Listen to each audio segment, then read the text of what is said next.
ഞാൻ അറിയാവുന്ന കന്നഡയിൽ ചോദിച്ചു, ഈ സ്ത്രീയെ പിടിച്ച് തള്ളി കണ്ടില്ലേ? അപ്പോൾ അവർ പറഞ്ഞ മറുപടി എന്തറിയോ? സാർ അവർ വലിയ ആൾക്കാരാണ് സാർ, കുഴപ്പമില്ല. അപ്പോൾ ഞാൻ ചോദിച്ചു, എന്താ നിങ്ങൾ കരയുന്നത്? നട്ടലിൻ്റെ സർജറി കഴിഞ്ഞിട്ട് മൂകാംബിക്ക് നന്ദി പറയാൻ വന്ന സ്ത്രീയാണ്. അവർ പറയുന്നതുകൊണ്ട് തോന്നുന്നുണ്ട് അവർ ഹരിജൻസാണ്. എങ്ങനെ മനസ്സിലായെന്നാണെങ്കിൽ, ഞാൻ ഇവരെ കൂടെ ഇങ്ങനെ പോയപ്പോൾ ഈ തള്ളിയ ദേവസ്വത്തിലെ ഉദ്യോഗസ്ഥൻ, അവന് ടാഗില്ല, ഒന്നുമില്ല, ഒരു തനി ലോക്കൽ ഗൂണ്ട, അവൻ അവിടെ നിൽക്കുന്നുണ്ട്. ഞാൻ അവൻ്റെ കയ്യും കയറി പിടിച്ചു. ഞാൻ പറഞ്ഞു, നീ ആരുടെ അവനെ തള്ളാന്ന് ചോദിച്ചു ഞാൻ.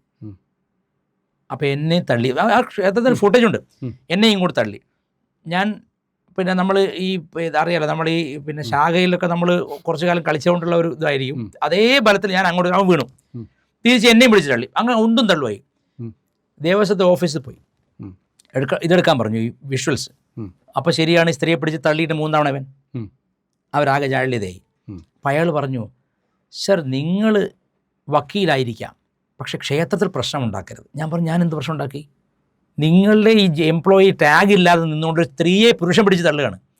3 പേരോടെ നിൽക്കുന്നുണ്ടല്ലേ അനങ്ങാപ്പാറ പോലെ. അവരെന്താ തള്ളാത്തത്? ഈ സ്ത്രീ 1/2 സെക്കൻഡ് എടുത്തിട്ടില്ല ദേവി ഒന്ന് കാണാൻ. ഇവർ മാറിയിട്ട് വേണം കാണാൻ, അതിന് നിൽക്കണം അവർ. അപ്പോൾ ഇങ്ങനെ ചെയ്തു, വലിയ വിഷയമായി. പിറ്റേ ദിവസം ഒരു ചർച്ചയ്ക്ക് വിളിച്ചപ്പോൾ തനി ഗൂണ്ടകളാണ്. അവർ ചോദ്യം, മലയാളിയായി നിങ്ങൾക്ക് എന്താണ് ഇവിടെ പ്രശ്നം? ഞാൻ പറഞ്ഞു, നിങ്ങൾ ബീഹാറിൽ പോയിട്ട് നിങ്ങളെ പെങ്ങളെ ഒരാൾ പീഡിപ്പിച്ചാൽ നിങ്ങളത് കുഴപ്പമില്ലെന്ന് പറഞ്ഞു വരുമോ? എൻ്റെ ആരുമല്ല അവർ ആധാർ കാർഡ് ഞാൻ വാങ്ങി എന്നിട്ട് കേസ് കൊടുക്കാൻ. അപ്പം എന്നോട് അവർ പറഞ്ഞു, ഞങ്ങൾ ഇന്ന സ്ഥലത്ത് നിന്ന് ഇന്ന സമുദായക്കാരന് വെറുതെ പ്രശ്നം ഉണ്ടാക്കണ്ട. അവർ പറഞ്ഞു, പേടിയാണ്.